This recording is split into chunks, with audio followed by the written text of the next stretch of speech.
Next podcast with Chris and Todd.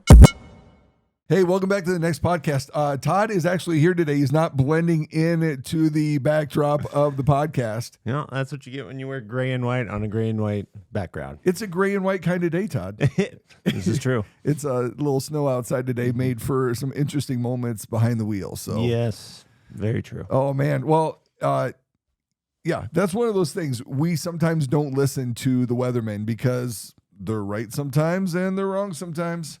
Yep. But it'd be great to be a weatherman. It would be like, hey, you're a job that you can get wrong most of the time. Shout out to weathermen. You do a great job, and weather women. Yeah. No offense to Mr. Riggio. Yeah. But yeah, it's one of those scenarios that you get a lot of blame put on you. Right. And yeah, I'm trying to turn the ship here. Like all that blame when we don't listen. If you haven't picked up, we are going to talk about how to listen today. Man, everybody listen up. We got some things to say today. Don't you think that most people think they are good listeners? Oh, I would, hands down. I would I believe. listen well. Man, the percentage is way higher than the weatherman. Like, well, I'm like a. You imagine me like if that came with like dating apps. Welcome. Here's Rick. Rick is 78% outgoing. He is a 32% listener, Right. And he has 32%. I feel like it's kind of low. That's right. Come on, I feel man. like I get above 50. That's right. I would agree. I think everybody assumes that they are a much better listener than they are. Mm-hmm. And whether that's slanted because we skew it to what we love to listen to, like, oh, I listen to music all the time. Right. Yeah, that's not listening. You're hearing music and you're listening to music, but that's not what we're talking about today. We're talking about this art of listening, the ability to, man, it sounds serious, the ability to hone in and be intentional, because it is an art. It's an art to listen to someone. Absolutely it's an art to shut your mouth and just perk up your ears and be like, I love how you had to think about that. I say yes, I'm going to shut your mouth and listen to the people around you. And it's tough. I get it. Like, I've got a house and you've got a house of 4 kids and 1 wife, and there is a lot of noise. Your house more so than mine most days. But really there is an important aspect to really listening to what's being said around us. And so often that skews everything. Like, people, well, nobody's going to listen to me. Nobody wants to hear what I have to say. I mean, we heard all the excuses, but that should never exclude us from giving our best to listen to the things that are being said, whether we're in casual conversation or we're in an intentional meeting. I think the difference between hearing and listening is listening leads to emotional intimacy in a relationship, to where someone feels like, man, you heard me, you value me, you see me. That's what listening can create. It really is a value conversation. I would agree wholeheartedly. So if you don't know how to listen, I think you have some unintentional consequences. I don't think you have an ill heart or anything like that. You're just like, oh, I thought I was. Yeah. But you might be missing some of the emotions that the other person feels, or learning to ask better questions, or just trying to help them process through what they're working through. And so, and I feel like in a culture now, our attention span, we only want to listen for about 140, 150 characters. Yeah. You know what I mean? Like, give me the quick snapshot. Let's move on. Oh, man, you wrote me a paragraph, or you're talking a lot. I don't know if I can handle this. You brought up social media. So there's a reel going on right now it's a Zoom call with like 3 or 4 employees. And the one employee, the boss, is like super intentional. And there's always one of the employees that's like, oh, that's not what I heard. I heard that I had as much time off as I wanted, as long as I, or he's always screwing it up somehow. Like, but I also think about that with like Snapchats. Like, I snap with my daughter back and forth and go from there. And there are some times, and she's going to listen to this. So Morgan, anyway, her snaps are long. And then another buddy and I snap together. And we're like, sorry, that was a really long snap. And because I know that on the other side of that, they got to listen to my voice, and I'm like, maybe they don't want to listen that long. I don't know, but you're right. That 140 thing, I think, whether we say it or not, we really want it short to the point, and people have been like that for a long time, right? Like short to the point, get to, and then other people are just out loud processors, and they, it's not that they love hearing their voice, they just need to get those words out and make you feel like all the T's are crossed and all the I's are dotted, if that makes sense. Yeah, and there's a whole conversation that could be had. Like, there is something to be said about learning how to say things in a way that helps a listener. Expedite that. Because there are those who tell stories and you're like, I'm so lost. Like, I'm trying to listen. Yeah. But, and so there's an art on the other side of learning to share what you're feeling and what content you're sharing and all those kind of things in a way that people want to listen. Yeah. But this is a podcast more about, like, regardless of how somebody is at that, can you listen to them in a way that they go, hey, thank you? Like, sadly, I feel like not our generation, but what we are living through now, so many people are lonely. Yeah, I would agree. Like, the statistics on that would start to tell us, like, yep, that's going up. That's not going away. And just all those, like, the mental health stuff, all those kind of things. There's just a big issue of us. I don't know how great we are at this. Yeah. No. I think Red from Shawshank Redemption said it best. Nice. Thank you. Well, I won't say it like he said it, but the world just went, or I think maybe it was Brooks. Anyway, the world went and got itself in just a big stinking hurry, right? Like, and we do, and that is affecting our listening, but because we think we have to be somewhere else, or there's something else we have to think. And I love it. God's word specifically tackles that reality in James 1:19. Be quick to listen, slow to speak, and slow to become angry. And listen, everybody knows we all have words, but being quick to listen, because people are saying things, and they're saying things between lines, and and as a married couple, my wife is speaking and I need to listen, and my kids are speaking and I need to listen. And that art to stop and to just give myself to that person or that individual that's in front of me and be like, all right, let's talk. And because I have a lot of people talking to me, like you have a lot of people talking to you. Man, I just, sometimes I'm in a hurry, and it's just always a great reminder to say, okay, stop. What does this person need right now? Am I listening to what they need? And maybe it just is time, but maybe they need to say something to me that I'm missing. And that's always not a fun, hey, Chris, let me tell you about something you're not doing. No, but I want to value it. Like I said, it does. It comes back to a value conversation about the person in front of you. Do I value the time that we're spending? Am I willing to hear what you have to say? And maybe just need that couple minutes. All right. So you're kind of alluding to some of the things when it comes to how to listen. What do you feel like are the key factors that help somebody be able to go, now you're kind of in the zone. Now you're setting yourself up to be listening. You're creating that art, if you will. Oh man, I think eye contact, facing that person, just stopping what I'm doing. Like, we have the phone, put the phone away. Don't look at, there's been a lot of studies, but it really does. It comes down to just being intentional with the person, like looking them in the eye. For me, like, I've been more cognizant of it lately. This is really weird.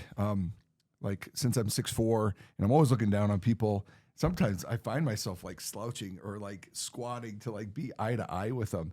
But man, there is something, James Dobson talks about it, raising girls, that in a girl's eyes, I think there are 50 things that they can see, of their dad looking at them or whatever. It's an exorbitant amount. Like, the list is palpable. The list is powerful. Like, it changed the way that I communicated with my girls. Because one of my girls I could talk down to with my same stature. The other one I need to get into their eye and be like, you and I are eye to eye right now. I'm not looking down on you. We're on the same plane. And that communicated something that was necessary. Like this, and that changed the way that I talked to some of my girls because they needed it differently. But just not being distracted by the things around me. And, because TV or whatever's on, but even people, like, I notice it, you notice it, like, you're talking to somebody and somebody's like looking left or right or up or down, and you're like, quit your gaze, fix your gaze, on that person. Those are like initial things that I think are really big, So, I mean, don't stare at them the whole time No. because that would be intense. You don't want to unless it's your wife, you're don't like, want to lock eyes too long. It is Valentine's Day today that we're recording this. So, my mind is fixed on the gaze of Rachel. So anyway. Yeah, I do believe like if you're distracted, you're not going to be able to do this well. Mm-hmm. So eliminate the distractions. And that is like, don't try to have a serious conversation when you're in a hurry. Yeah. I'd also say get to know yourself. Here's the other thing I would add to the art of listening is like, I learned about myself. I'm an outward processor. And that means I like to talk through things as in I will talk it out loud. I'm processing everything just verbally. I married someone who's an inward processor, which means she doesn't want to talk about it. She'd like to think about it first. And sometimes that gets frustrating. But for me, what I really had to learn is like, no, I can, and this is whether it's, my wife is an inward processor, but then I have other people who are outward processors with me. And so sometimes that conversation, we can just go back and forth, bop, bop, bop, bop, and we're just constantly talking. If I take that into somebody who's an inward processor, I will just dominate the conversation. I think I'm listening, but they will eventually feel like I never got a word in. Yeah. Because you would fill that space all the time. Yeah. And it really, and then there's the patience issue, right? Like, that's something that took me a long time to come to reality with. And that other people didn't process things like I did, right? Like, because you and I have been in meetings and I'm like, yep, I get it, Todd, let's go. And you're like, no, I'm still on point 2 or point 4 that I want to get across. Yep. And it's not that it's bad. That's just the way that you process. And one of the things that I'm growing to be frustrated about is just people, well, fix it. Well, I'm 48. There are things I'm not going to fix about my personality that I've been doing. Can I get better at them? Yes, I can hone. But there are just ways that God wired me, God wired you, and you and Tina have learned to adapt and adjust to those things, right? And I watched some of your processes. It's just like you've seen Rachel and I, adapt to some stuff, and you're like, okay, that works for them, and that's the beauty of that listening. You have to figure out what works for you as a couple, or what works for you in your business, because if you don't figure it out, you are going to struggle. You're going to be frustrated, and you're gonna jump from the beginning of the conversation in James 1:19 to the end, and you're going to just be angry. Mm-hmm. It is not be fast to listen, fast to speak, and fast to get angry. But sadly, that's what happens a lot when it comes to listening, because we don't give each other grace. We get impatient, and then we don't feel like we're getting to say what we want to say, and because we're not giving ourselves enough time, or we're not aware of the situation and the person that we're talking to. Yeah. So one of the things I had to do just to get better at our listening is I remember like someone gave me some feedback. And I was like, man, you were really over talking that person. And I went, what are you talking about? I feel like that was a great conversation. I feel like we really heard each other. Like, no, you're wrong. But in wisdom, I went, okay, maybe they're right. I should go ask the person. Yep. What I found is like the person said like, no, you listen, but here's what you do sometimes. You will get so excited about where the conversation is going, and you'll jump there. Yeah. And what it just feels like is you've stolen my thunder. The thing I wanted to tell you, you already got there. Yeah. And I was like, oh. And so even listening, sometimes you got to be careful of like, you may be actually following. You may be doing exactly kind of what you're doing. But even in that, you've got to be careful of like, wait, hold on. This is their moment. They are sharing. It's not about, do I know what they're saying? Yeah, yeah.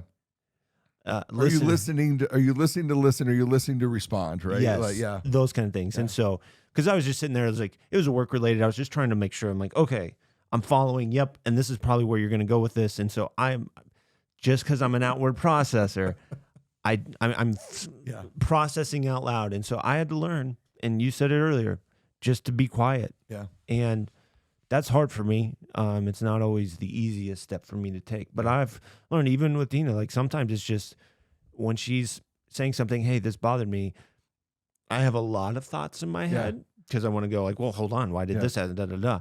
And I've just learned to take responsibility. Hey, I'm sorry for that, and just let it. Yeah. So hardest thing for me is to let the silence linger. Yeah. And see if they add more to it. Because the goal in listening is actually for you to ask more questions and get more response out of them. Well, and you ask some good questions. And just as your kids get older, like one of the arts of listening is asking those questions. Like, hey, okay. I know you just came in the door. Hey, how was your day? I even ask, my girls get frustrated. Yeah, pretty much. Hey, did you sleep well last night? How you doing? Man, it's good to see your face. Yeah, you already asked me that, Dad. Yeah, I know. It's good to see your face. I'm still glad. If you got something to say it this morning. But hey, how was the day? Pastor David's talked about it, and you do it at home. And hey, what was the best part of your day around the supper table?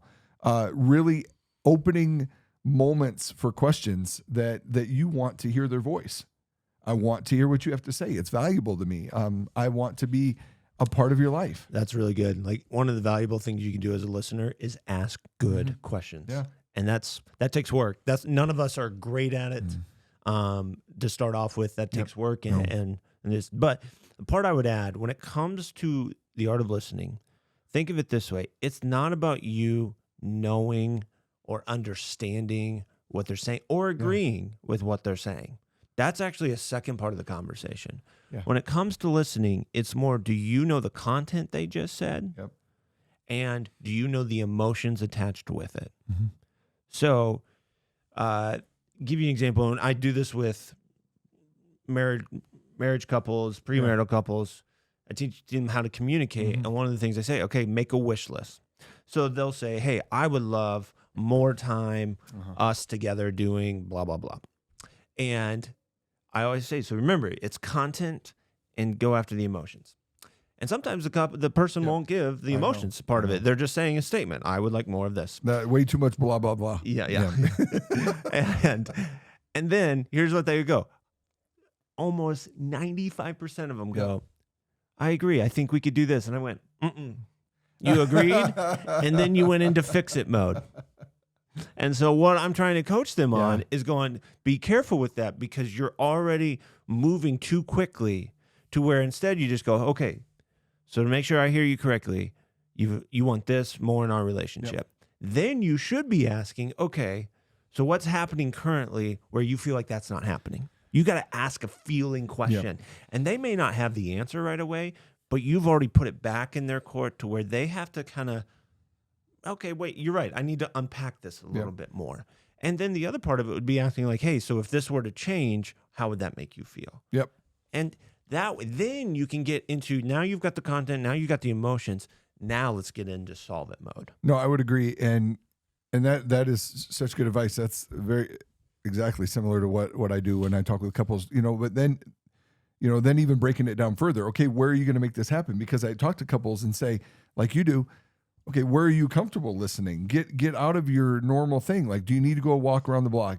Do you need to start taking rides together with the radio off so you can talk to one another and listen and hear each other? Or, if push comes to shove, get in a room, put two chairs face to face, hold hands, like knee to knee, face to face, because if you don't break it down and you're just terrible at listening and you don't do something so elementary to like knee to knee, hand in hand, okay, I want to hear you say this.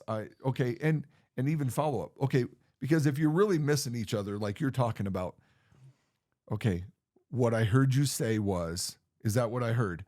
Okay, good. Because that's a muscle memory that's got to be built up. Your ability to listen. And I think with couples and like best friends, they don't want to say that because it's like, I already know I shouldn't have to. Like there's almost this weird I don't want to feel like a counselor. And I'm like, no, you should. Yep. Like sometimes it's practicing like, okay, so what I hear you saying is ... And it's like, until you get good at this, because I'm telling you, most couples, all of them, don't do it correctly. No, I would agree. And you and I have heard this statement more times than we can remember. I shouldn't have to say it.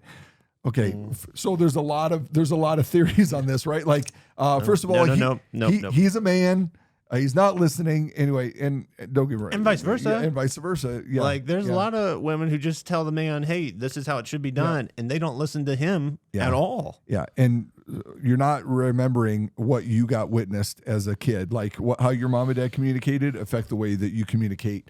And all this, and that's a story for another time. Right. We can go down that path. Whoa! But I do think you bring up there is some listening components to that. Like what you observed growing up may not be the healthiest, or it was really healthy. But you got to be willing to sit in that, because sometimes when you have a friendship or especially a marriage, you get exposed to, either mine was good or it was not good, or it had some issues. Yeah. Well, I mean, you think about that, like marriage.